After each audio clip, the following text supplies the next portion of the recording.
Naghain ng panibagong diplomatic protest ng Pilipinas kaugnay ng bagong panghaharas na mga barko ng China sa West Philippine Sea. Ang barko ng BFAR na nasira matapos ang pagbangga at pagbomba ng tubig ng China Coast Guard, nakabalik na sa pantalan. At saksi live, si Rafi Tima. Rafi? Pia, ligtas nga nakadaong dito sa kanyang home port itong BRP Dato Pagbuaya matapos nga makaranas ng napakamapanganib na aksyon mula sa China Coast Guard sa Scarborough Shoal. Kasunod ng pagbangga kahapon ng China Coast Guard sa BRP Dato Pagbuaya ng BFAR malapit sa Baho de Masinloc, balik pantalan na ang barko sa Orion, Bataan. Mula sa malayo, tila walang sira ang barko. Pero sa malapitan, kita ang UP sa railing sa starboard side o kanang bahagi ng barko. Ang isang life craft may crack at nasira ang lagayan nito. Na-deform ang navigational light ng barko. Nasira ang fire hose box at maging air conditioning. Sira rin ang 3 CCTV at ang maliit na water cannon ng barko. Sa mas malinaw at kumpletong video mula sa Dato Pagbuaya, makikita kung paano tinarget ng China Coast Guard ang exhaust system o tambutso ng barko ng BFAR. Kapag pinasok ito ng tubig, posibleng mamatay ang makina nito na lubhang delikado ngayong nasa gitna sila ng laot. Mabuti na lamang at may proteksyon ito. Sunod namang tinarget ng water cannon ng tangke ng krudo na pinang-resupply ng BFAR sa mga mangingisdang Pinoy. Kita ang talsik ng tubig matapos tamaan ng 3 malalaking tangke na gawa sa PVC. Nang hindi ito umubra, dito na binilisan ng higanteng barko ang antar nito hanggang sa abutan at banggain sa gilid ang maliit na barko ng BFAR. Ayon sa crew ng barko, tumagilid ng halos 40 degrees ang BRP Dato Pagbuaya nang bangkain sila sa gilid. Kung itinuloy raw ng China Coast Guard ang paggitgit nito, hindi raw malayong tuluyan silang tumagilid. Ayon sa BFAR, 2 taon pa lang mula nang ikomisyon ng BRP Dato Pagbuaya. Kaya nakakalungkot na marami na itong sira. Hopefully by next year, madagdagan ang ating mga floating assets. At in terms of quality, ay sinisiguro din naman natin na yung kalidad ng mga materials. Ayon sa DFA, naghain na ng diplomatic protest tungkol dito ang Pilipinas laban sa China. Ipinotesta rin ang pagbabangga ng China sa barko ng BFAR sa Escoda Shoal. Are we going to summon the Chinese ambassador, Secretary? I'll be seeing him. Today? Well, I'll be seeing him.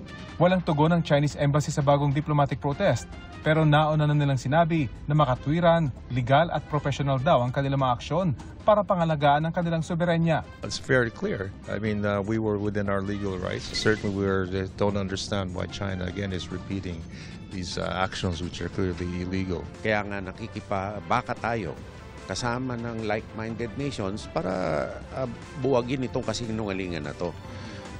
Wala naman talaga silang basihan sa sinasabi nila . Noong binangga ang BRP Dato Pagbuaya, isa sa mga nakabuntot sa mga barko ng Pilipinas, ang Chinese Navy ship na may bow number na 500. Lumapit ito sa layong 300 yards.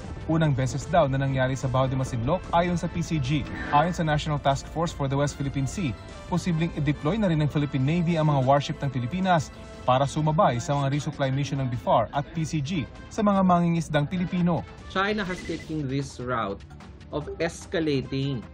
That's what I want to emphasize. And this is also what Commodore J. Tariela emphasized. Na dihado sila dahil yung nagbablock sa kanila ay planned Navy ship ng PRC. So in reaction to that, the Philippine government reserves the right to also deploy the Philippine Navy in this circumstance. Kasi hindi naman tayo ang nauna dito .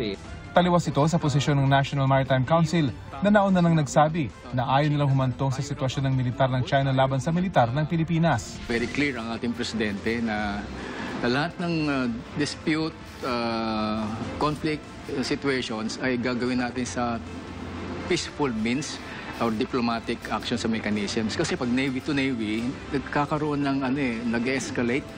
When we do not know what will happen next if ever there is a misunderstanding, misinformation. Ayaw natin ng gera. Sino ba naman ang may gusto? Ayaw naman nating isipin ng ating mangingisda. Binabalan nyo kami. Di ba? And that is not the position of the Philippine government. Tumanggi magbigay ng komento ang Philippine Navy. Pero sa isang statement, sabi ng Philippine Navy, nagmamasid daw ang AFP sa lahat ng nangyayari at tiniyak na naroon din sila sa lugar. Bukas PIA inasahang magkakaroon ng malalimang inspeksyon dito sa BRP Dato Pagbuaya para malaman kung gaano talaga katindi ang tinamon nitong pinsala. Posible umanong abutin ng 3 linggo o higit pa ang pagsasaayos sa mga nasirang bahagi nitong barko. Live mula dito sa Orion, Bataan para sa GMA Integrated News, ako si Rafi Tima, ang inyong saksi. May nakaambang dagdag singilang Manila Water sa susunod na taon. Saksi, si Joseph Moro. Pagpasok ng bagong taon, dagdag singilan nakaamba para sa mga customer ng Manila Water. Ayon sa kumpanya, ang taas singil ay bahagi ng bait rebasing noong 2022. Wala pang nabanggit kung magkano magiging taas singil. Binabantayan pa raw ng Manila Water ang paggalaw ng piso kontra dolyar. Meron din pong magiging epekto yung ating tinatawag na Foreign Currency Differential Adjustment o FCDA. Kung pagtaas, ibig sabihin ay humina yung piso laban din sa currency na kung meron, saan kami meron pagkakautang. Kung ito ay bababa naman, ibig sabihin ay mas lumakas yung piso. Ang dagdag singil sa tubig, dagdag hamon din para sa mga consumer ngayong bumilis pa ang inflation o ang pagtaas ng presyo ng mga serbisyo at bilihin sa bansa. Ayon sa Philippine Statistics Authority, mula sa 2.3% noong Oktubre, umakyat pa sa 2.5% ang overall inflation rate sa bansa noong Nobyembre. Dahil dyan, 3.2% ang national average inflation rate mula noong Enero hanggang Nobyembre. Sabi ng PSA, 3 grupo ng mga bilihin at serbisyo may kontribusyon sa pagbilis ng inflation noong Nobyembre. Nangunguna na dyan ang pagkain at ilang inumin. Sa mahal ng bilihin, marami talaga ang nagtitipid. Kaya 40 pesos kada kilo na bigas sa Rice for All program ng gobyerno, ubos agad sa unang araw ng rollout sa ilang pamilihan. Wala na, sayang nga naubos na Kasi ang ibang bigas dito, nasa 50 plus. Good news man yan sa mga consumer, apektado naman ang kita ng ilang retailer. Ang challenge sa kanila is, siyempre, pag nabawasan ng customer yung kanilang kita. And of course, magkaroon din ng coordination. Gusto rin natin kasi talaga na maibaba yung presyo ng bigas. And eventually, we can further talk at ano yung mas maganda na gawin para dito. Sa kabila ng pagtaas ng ilang gastusin, marami pa rin nagpapa-hashtag feeling blessed. Marami nagbabahagi ng mga simpleng pangarap na unti-unti raw natutupad. Sa mga time po na yun, yung mismong ultimong mga chichirya lang na kahit 7 pesos po talaga, medyo mahirap po talaga sa amin. Pero as nung tumagal po, ngayon po, medyo naka-asenso na po talaga kami. So, yung mga ganong bagay po, within reach na po talaga namin. Bata pa lang ako, naghiram-hiram na po akong cellphone. Ngayon po may trabaho na po ako, nakakabili na po akong cellphone.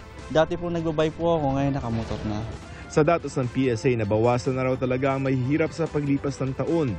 Bumaba na rin ang bilang ng mga pamilyang Pilipino na itinuturing na mahirap o yung kumikita ng mas mababa sa poverty threshold na 13,873 pesos kada buwan.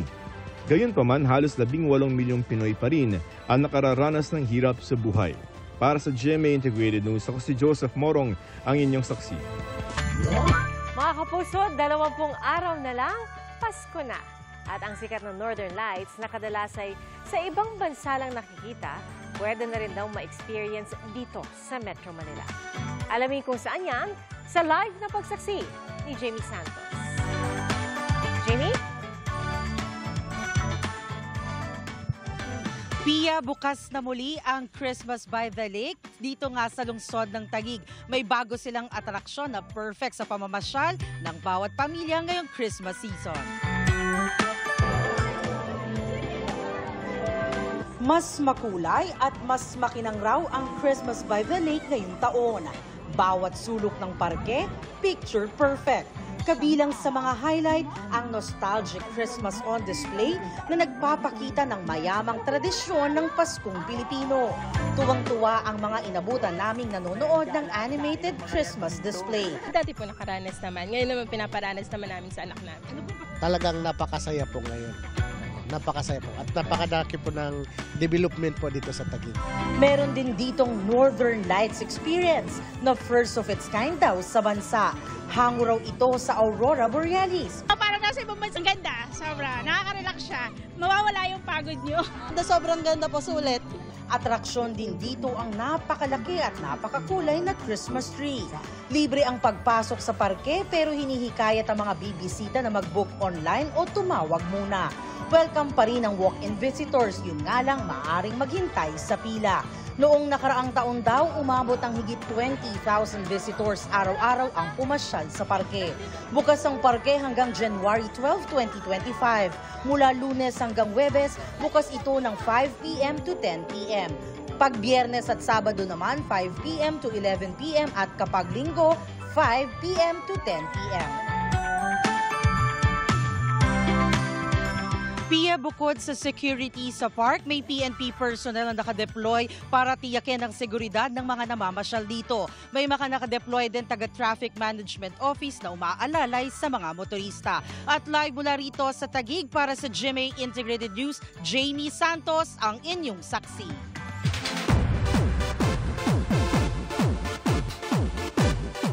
Ipinakilala na ang iba pang cast ng Green Bones kasabay ng pagpapalabas ng full trailer nito. At narito ang showbiz saksi ni Lars Santiago. Ako, si Domingo Zamora. Hindi ako mabuting tao. Trailer pa lang, makapanindig balahibo na. Ang mga patikim na eksena, pinusuan online. Alam ko may tinatago ka. Pinuri ang galing sa pag-arte ng mga bida. Yan ang Green Bones, official entry ng GMA Pictures sa 50th MMFF. Kayo ba, paano niyo nalalaman kung totoong nagbago na akong isang kriminal? Ilang linggo na lang at mapapanood na ito sa big screen. Kaya halo-halo na raw ang nararamdaman ni na Dennis Trillo at Ruru Madrid. Na-challenge daw sila sa kanilang roles. Siguro naging challenge din na kung sa Pulang Araw, nakita niyo ako doon nagsasalita ng Japanese. Dito naman meron akong ibang lengguwahe na kailangan pag-aralan. Iniba ko rin yung the way ako magsalita, kumilos, tumayo. Parang yun yung hinanap ko sa pagbuo ng character.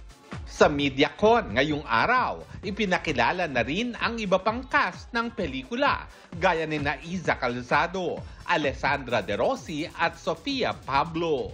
Nasa Grand Media Conference rin si GMA Network Incorporated Senior Vice President at GMA Pictures President, Attorney Annette Gozon Valdez. Well, nakita ko yung reception sa trailer pa lang. And kahit na paulit-ulit pinalabas, nakakakilabot siya talaga. But this I can promise, malayong maganda yung pelikula kaysa sa trailer. So talagang I'm very, very proud of this movie. Napakaganda, very heartwarming. Yan nga, yung parang maganda siyang panoorin during Christmas time kasi may mapupulot ka talagang aral.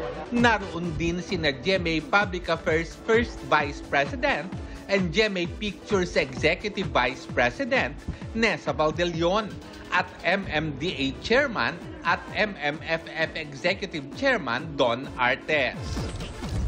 Speaking of Dennis Trillo, sa Pulang Araw, wala pa ring katapusan ng kanyang kasamaan bilang si Colonel Yuta Saito.